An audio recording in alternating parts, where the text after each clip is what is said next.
Homeopathy software classical plus এর আজকের লাইভে স্বাগতম। আজকে আমরা একটি ডেমো কেস নিয়ে আলোচনা করব। একটি রোগীলিপি থেকে রোগী লক্ষণগুলো মূল্যায়ন করার পর এই 5টি লক্ষণকে বিবেচনায় নেওয়া হয়েছে। এই 5টি লক্ষণই হোমিওপ্যাথি একটি ওষুধে আছে, সেটি আমরা সফটওয়্যারের সাহায্যে কিভাবে খুঁজে পাবো বা কিভাবে রেপার্টোরাইজেশন করব সেটি আজকে দেখাবো ইনশাল্লাহ। তো সফটওয়্যারটিতে, এটা যেহেতু অনলাইন সফটওয়্যার, এটি মোবাইলে অথবা ল্যাপটপে ইউজ করা যায় এবং এক্ষেত্রে নেট কানেক্ট করার পর আমরা এই সফটওয়্যারটি ব্যবহার করতে পারবো। একটি ইউজার নেম এবং পাসওয়ার্ড দিয়ে এটি ব্যবহার করতে হয়, ডাউনলোডের প্রয়োজন হয় না। এক্ষেত্রে মোবাইল, ট্যাব কিংবা ল্যাপটপ বা কম্পিউটারে ইউজ করা যায়। তো যাই হোক, আমরা সফটওয়্যারটিতে যাচ্ছি। আমরা প্রথমেই লগ ইন করে নিব। লগ ইন করতে হলে হোমিওপ্যাথি এই সফটওয়্যারটির ঠিকানাটা লিখতে হবে গুগলে। আমি লিখছি HOMEO softbd.com। এটি লেখার পর এন্টার করলে হোমিওপ্যাথি সফটওয়্যারের পেজে আসা যাবে। এইটি হলো মেইন হোম পেজ। এখান থেকে লগ ইন করে নিতে হবে, মানে যাদের লগ ইন মানে রেজিস্ট্রেশন করা আছে তারা লগ ইনে যেয়ে এটা ইউজ করবেন। আর যারা এখনও রেজিস্ট্রেশন করেননি, রেজিস্ট্রেশন করতে চাচ্ছেন, তারা এই রেজিস্টার বাটনে টাচ করে বা ক্লিক করে এখানে কিছু তথ্য লাগবে: নাম, ইমেল ঠিকানা, দেশের নাম, জেলার নাম, এখানে একটা হোয়াটসঅ্যাপ নাম্বার এবং পাসওয়ার্ড একটা দিতে হবে, যে পাসওয়ার্ডটা এই সফটওয়্যারটা ইউজের ক্ষেত্রে ব্যবহার করা যাবে। সেটা লেখার পরে সাইন আপ করলে এখানে রেজিস্ট্রেশন সাকসেসফুল দেখাবে। রেজিস্ট্রেশন সাকসেসফুল দেখালে পরে এটা রেজিস্ট্রেশন হয়ে যাবে। তখন এটা ব্যবহার করতে হবে কিভাবে, সেটি হচ্ছে এখানে homeosofbd.com লেখার পর লগ ইনে যেতে হবে। লগ ইনে যাওয়ার পরে এখানে ইউজার নেম এবং পাসওয়ার্ড যেটা রেজিস্ট্রেশন ফর্মে দেওয়া হয়েছিল সেটি দিয়ে এখানে লগ ইন করা যাবে। তো রেজিস্ট্রেশন লগ ইন করার আগে এটি অ্যাক্টিভেট করে নিতে হবে সফটওয়্যার কর্তৃপক্ষের কাছ থেকে। এটির একটা ফি আছে, মিনিমাম একটা ফি বা নমিনাল একটা চার্জ আমরা রেখেছি, ধার্য করেছি। সেটি হচ্ছে 1 মাস যদি কেউ ব্যবহার করতে চান, 1 মাস মেয়াদের জন্য, সেক্ষেত্রে বাংলাদেশে 100 টাকা বিকাশ সেন্ড মানি করতে হবে। আর ইন্ডিয়ার জন্য বাৎসরিক করা হয়েছে, মান্থলি বা 6 মান্থলি অপশনটা ইন্ডিয়ার জন্য নেই। এক মাসের জন্য ইন্ডিয়াতে 800 রুপি, ভারতীয় রুপি এটার চার্জ। 800 ভারতীয় রুপি আমাদেরকে পে করলে আমরা এইটা অ্যাক্টিভেট করে দেব। আর বাংলাদেশের জন্য 1 মাসের জন্য, 1 মাস মেয়াদের জন্য 100 টাকা, 6 মাসের জন্য 500 টাকা এবং 1 বছরের জন্য 800 টাকা ধার্য করা হয়েছে। এটা বিকাশে সেন্ড মানি করলে পরে আমরা এই রেজিস্ট্রেশনের যে অ্যাক্টিভেশন এটা আমরা করে দেব নির্দিষ্ট সংশ্লিষ্ট পিরিয়ডের জন্য। তো যাই হোক, আমরা আজকে দেখাবো এই কেসটি। আমি এখানে আমার একটা অ্যাকাউন্ট আছে, আমি এখন লগ ইন করছি। লগ ইন, এটা এখানে ইউজার নেম লিখতে হবে। ইউজার নেম অর্থাৎ এখানে আপনাদের মোবাইল নাম্বারটা, এখন যেটা আমরা করছি, আগে আমরা নাম দিয়ে করতাম, এখন ইউজার নেমের ঘরে আপনার হোয়াটসঅ্যাপ নাম্বারটা দিয়ে আমরা ইউজার নেমটা দিচ্ছি। আর এবারে এটা লেখার পর, নাম এবং ইউজার নেম লেখার পর এই লগ ইন বাটনে টাচ করতে হবে। তাহলে কিন্তু আমরা এই যে অ্যাক্সেস পেয়ে গেলাম সফটওয়্যারটিতে। অ্যাক্সেস পাওয়ার পরে আমরা যে কাজটি করব, এখানে এটা নিয়ে আমরা অনেকগুলো ভিডিও আছে। আমাদের একটা ইউটিউব চ্যানেল আছে, ক্লাসিক্যাল প্লাস হোমিওপ্যাথি সফটওয়্যার নামে। এই ইউটিউব চ্যানেলে, যেটা আমাদের আজকের এই লাইভের ডেসক্রিপশন বক্সে দেওয়া আছে লিঙ্কটা, এখানে যে আপনারা কয়েকটা টিউটোরিয়াল দেখলেই সহজে বুঝতে পারবেন যে এটার ব্যবহার বিধিটা। তো আমরা আজকে যেহেতু অল্প সময় কথা বলবো, এই জন্য বিস্তারিত দেখাবো না। আজকে শুধু আমরা এই যে কেসটি, এই কেসটির থেকে কিভাবে রুব্রিক্সগুলো নিতে হয় এই নেওয়ার বিষয়টা দেখাবো। এখানে আমরা লগ ইন করার পরে এরকম একটি লগ ইন পেজ আসবে। এখানে সার্চ লেখার যে জায়গাটি, এখানে আমরা মূল শব্দগুলো বাংলা কিংবা ইংরেজিতে লিখব। লেখার পর এখানে সার্চ বাটনে টাচ করতে হবে। আর এখানে যেহেতু সিমটম রেপার্টরি সিলেক্ট করা আছে, তার মানে কি, যেখানে সিনথেসিস স্ক্যান রেপার্টরিটা এর মধ্যে সিলেক্ট করা আছে। এটা ছাড়াও অন্যান্য রেপার্টরিও আছে। তো যাই হোক, এখানে সার্চের ঘরে আমরা এই লক্ষণগুলো, মূল্যায়িত লক্ষণগুলো, আমরা জানি যে এই রোগীলিপিতে অনেক লক্ষণ থাকে, সবগুলো আমরা নিব না। ফিলোসফিতে বা অর্গাননে যেভাবে বলা আছে সেইভাবেই আমরা এটা মূল্যায়ন করে নিব। প্রথমে মূল্যায়ন করার পর, অর্থাৎ আন্ডারলাইন করব বা রেড মার্ক করব লক্ষণগুলো রোগীলিপি থেকে। করার পর এখানে আমরা 5টি, এখানে এটা উদাহরণ হিসেবে দেখাচ্ছি, এইভাবে মূল্যায়িত লক্ষণগুলো কিভাবে খুঁজতে হয়, খুঁজে রেপার্টোরাইজেশন করতে হয়, সেটি আজকে দেখাবো মূলত। তো মাইগ্রেনের ব্যথা মূলত এই কেসটি একটা রুব্রিক্স নেওয়া হয়েছে, এখানে আমরা লিখব। তাহলে বাংলায় করি আজকেও। মাইগ্রেনের কথা না, শুধু আমরা মূল কথা কটা লিখবো। এইটাই একটা প্রবলেম হচ্ছে, অনেকে এখানে কমা ইউজ করেন, অনেকে দাড়ি, কোলন, সেমিকোলন এগুলো ইউজ করা যাবে না, চন্দ্রবিন্দু এগুলো লেখার দরকার নেই, লিখতে হবে শুধু কি ওয়ার্ডগুলো, মূল শব্দগুলো।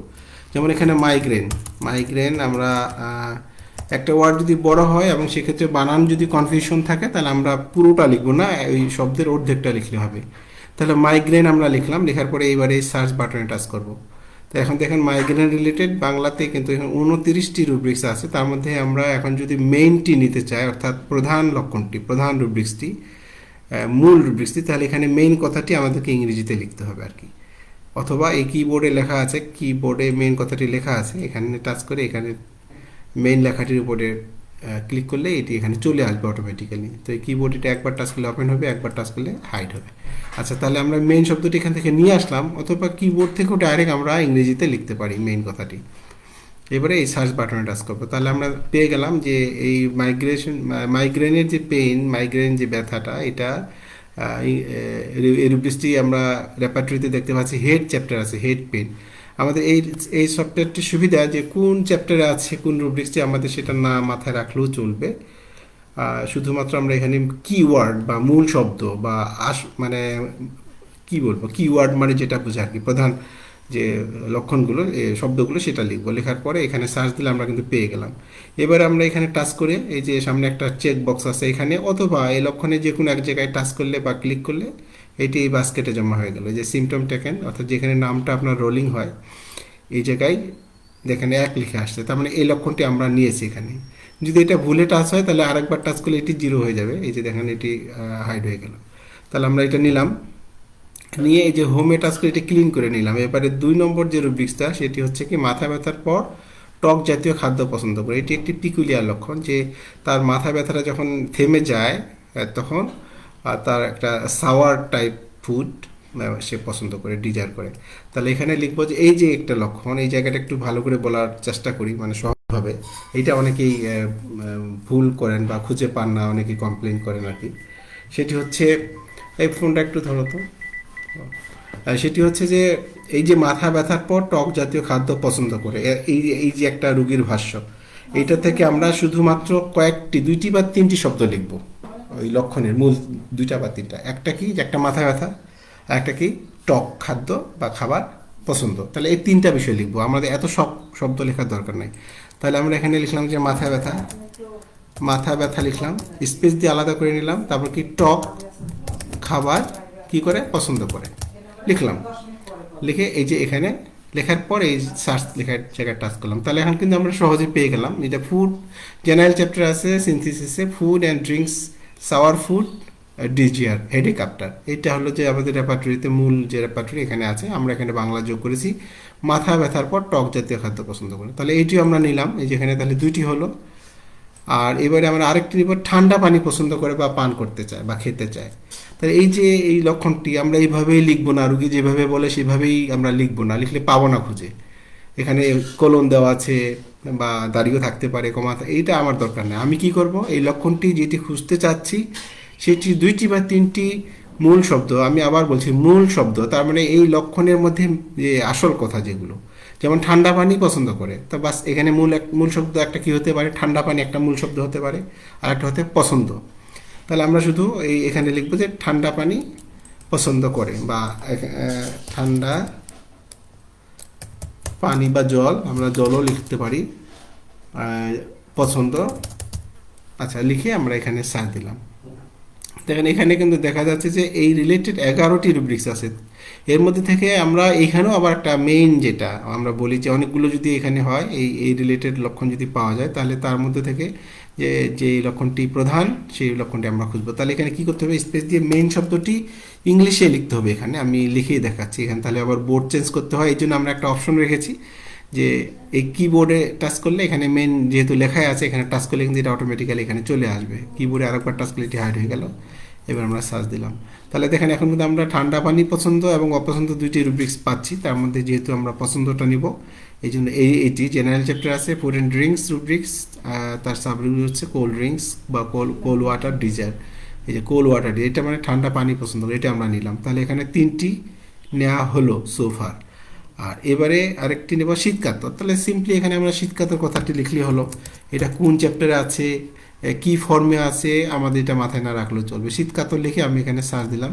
তাহলে দেখেন এখানে জেনারেল চ্যাপ্টার আছে হিট রুব্রিক্স, আর তার আন্ডারে আছে ল্যাক অফ ভাইটাল হিট। এই যে শীতকাতর, এটি আমরা নিয়ে নিলাম। তাহলে আমরা কিন্তু একসাথে বাংলা ইংলিশ দুটি পেয়ে যাচ্ছি এই রুব্রিক্সগুলো। এবার এটা ক্লিন করে নিলাম। এবং লাস্ট ওয়ান, পঞ্চম যে রুব্রিক্স, যে রুগীটা খুব বিমর্ষ থাকে সবসময়, বিষণ্ণ আর কি, মনমরা। তাহলে এখানে আমরা বিষণ্ণ কথাটা লিখতে পারি।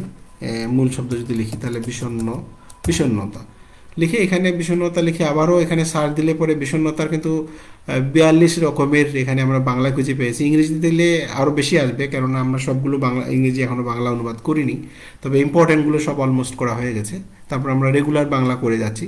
তো যাই হোক, বিষণ্ণতা একইভাবে আমরা বিষণ্ণতা যে মেইন রুব্রিক্স সেটা খুঁজতে চাইলে এখানে মেইন কথাটি লিখব, অথবা কিবোর্ডে দেওয়া আছে, আমরা এখান থেকে মেইন শব্দটি লিখে এখানে সার্চ দিব। আচ্ছা, এখন আমরা তাহলে শুধু মেইনটি পেয়ে গেলাম। মাইন্ড চ্যাপ্টার আছে স্যাডনেস বা ডিপ্রেশন। আপনারা জানেন এক একটা রেপার্টরিতে এক এক রকম শব্দ আছে, কোথাও স্যাডনেস আছে, কোথাও ডিপ্রেশন আছে, কোথাও মেলানকলি আছে, এরকম। যাই হোক, এখানে আমরা এটা পেয়ে গেলাম, এটা এখানে টাচ করলাম, এটা এখানে জমা হয়ে গেল। তাহলে এখন দেখেন, আমরা যে 5টি রুব্রিক্স রুগীলিপি থেকে বাস আন্ডারলাইন করেছিলাম, রেডমার্ক করেছিলাম, বা প্লাস প্লাস প্লাস লিখেছিলাম, তাহলে এই 5টি লক্ষণ আমরা এই বাস্কেটে জমা রেখেছি। এই যে সিমটম টেকেন, এটাকে বাস্কেট না, এটার নাম বাস্কেটে জমা রেখেছি। এই বাস্কেটে এবার টাচ করলে এই 5টি লক্ষণে কোন ওষুধ আছে তা এক নজর দেখে নিতে পারবো। আমি টাচ করলাম, করার পরে এখানে দেখেন এই 5টির মধ্যে ন্যাট্রাম সালভ ওষুধটি 5টি মিলেছে, আর্সেনিক 4টি, ক্যালকেরিয়া কাপ 4টি, টিউবারকুলিনাম 4টি, চাইনা 4টি, অনেকগুলো এখানে আছে আর কি। আপনারা দেখতে পাচ্ছেন এই একোনাইট, ফসফরাস, লাইকো, মার্সল, ভ্যাট্রাম, বেলেডোলা ইত্যাদি ফসফেটিক অ্যাসিড। আচ্ছা, এখন এই 5টির মধ্যে 5টি যেহেতু মিলেছে, তাহলে এটাকে যদি এটা রিভ্যালুয়েশন ঠিক মতো করতে পারি আমরা, বেজ অন ফিলোসফি বা বেজ অন অর্গানন, তাহলে কিন্তু এই 5টি যদি কোনো ওষুধে থাকে, সেই রেমেডিটাই হবে এই রোগীর জন্য প্রযোজ্য। যদি এটা, এখানে একটা কন্ডিশনস আছে, যদি আমরা সঠিকভাবে এটা মূল্যায়ন করতে পারি, এটাই কিন্তু আসল ডাক্তারি। আমি যদি সব ধরনের রুব্রিক্স নিয়ে নিই, এখানে 12, 13, 15, 20টা রুগী যা বলছে সব নিয়ে নিই, তাহলে আমরা মিসগাইড হব। সেক্ষেত্রে আরেকটা কথা বলিনি, যে সফটওয়্যারটা কিন্তু একটা হেল্পিং হ্যান্ডস, এটার পর ডিপেন্ড করা যাবে না। আই রিপিট, ডিপেন্ড করা যাবে না। এটা শুধু আমরা অ্যাসিস্ট্যান্স নিব, এই সফটওয়্যারটা আর অ্যাসিস্ট্যান্স নিয়ে আমরা একটা ওষুধ নির্বাচন সহযোগিতা নেব আর কি। কারণ এখন আপনি যদি লক্ষণ মূল্যায়ন ভালো মতো না করেন, বা না করতে পারি যদি আমরা লক্ষণের মূল্যায়ন, তাহলে তো সফটওয়্যার একটা ওষুধ দিবে, কিন্তু সেটা তো রোগীর জন্য কাজ করবে না ঠিক মতো, বা সিমিলার হতে হবে, বা দূরের একটা সিমিলার হবে এরকম। কিন্তু সিমিলিমাম হতে হলে অবশ্যই ইভ্যালুয়েশনটা আমাদেরকে বেজ অন ফিলসফি করতে হবে। এই জন্য আমাদেরকে অর্গানন বেশি বেশি করতে হবে। যেমন এখানে আপনারা জানেন যে 153 অনুচ্ছেদে পিকুলিয়ার টাইপের লক্ষণগুলোর মূল্য বেশি, এটা বলা আছে। 210 থেকে 230 পর্যন্ত যে অনুচ্ছেদ অ্যাপোরিজম, এগুলোতে কিন্তু মাইন্ড রিলেটেড রুব্রিক্সগুলোর মূল্য বেশি, সেটা বলা আছে। এইভাবে আমরা লক্ষণের মূল্যায়নটা করব। তারপরে মডালিটি আছে, সার্বদৈহিক যে বিষয়গুলো, পিপাসা, ক্ষুধা, এগুলোর মূল্য বেশি স্থানীয় লক্ষণগুলোর থেকে। তো যাই হোক, এবারে আমরা এখানে পেয়ে গেলাম। তো এখন যদি এখানে যেহেতু একটি আসছে, একাধিকও আসতে পারে, একাধিক ওষুধের 5টি মিলতে পারে, সেক্ষেত্রে কিন্তু আমরা এখানে একটা প্রেসক্রাইব করার আগে একটা মেট্রিয়ামেডিকা দেখে নিতে পারি। এখানে ঠিক এই ন্যাট্রাম সালফের উপর টাচ করলাম, ক্লিক করলাম, করার পরে দেখেন একটা ড্রপডাউন মেনু আছে, এরকম একটা লিস্ট আসবে। এখান থেকে 1 নাম্বারটা, মানে যে ন্যাট্রাম সালফের একটা কি নোটস, এখানে টাচ করলে দেখতে পাবো। আমরা টাচ করলাম, করার পর এখানে দেখেন ন্যাট্রাম সালফ এর একটা মূল কি নোটস আর কি, বা সামারি, এক নজরে দেখে এই ওষুধটার মূল কথাগুলো কি এখানে লেখা আছে। হ্যাঁ, এখানে আমরা দেখে নিলাম, দেখে নিয়ে এখানে আবার ইংরেজিতেও দেওয়া আছে। এখানে একটা রেফারেন্স দেওয়া আছে কোন কোন মেট্রিয়ামেডিকা থেকে আমরা নিয়েছি। অনেকগুলো মেট্রিয়ামেডিকা থেকে নিয়ে আমরা এটা একটা সামারাইজ করেছি। তো যাই হোক, এটা আমরা ক্লোজ করে দিলাম। এবারে আরেকটা যদি দেখতে চাই যে আর্সেনিক আছে, উদাহরণ হিসেবে বলছি আর কি, যে আমরা এই প্রত্যেকটা ওষুধের একটা মেট্রিয়ামেডিকা এক নজর দেখে নিতে পারি, দেন আমরা প্রেসক্রাইব করব।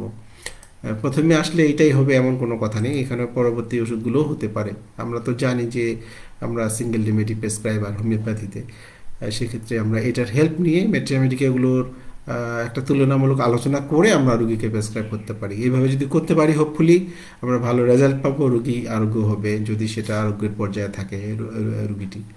তো সফটওয়্যারটি সম্পর্কে আপনাদের যদি কারো কোনো প্রশ্ন থাকে, জানার থাকে, বা এটা ব্যবহার করতে চান, তাহলে আমাদের সাথে যোগাযোগ করবেন। আমাদের হোয়াটসঅ্যাপ নাম্বার 01716191211। আর মন্তব্যের ঘরেও আপনারা জানাতে পারেন আপনাদের পরামর্শ, মতামত। ততক্ষণ পর্যন্ত ভালো থাকবেন সবাই। আজকে এই পর্যন্তই। আসসালামু আলাইকুম।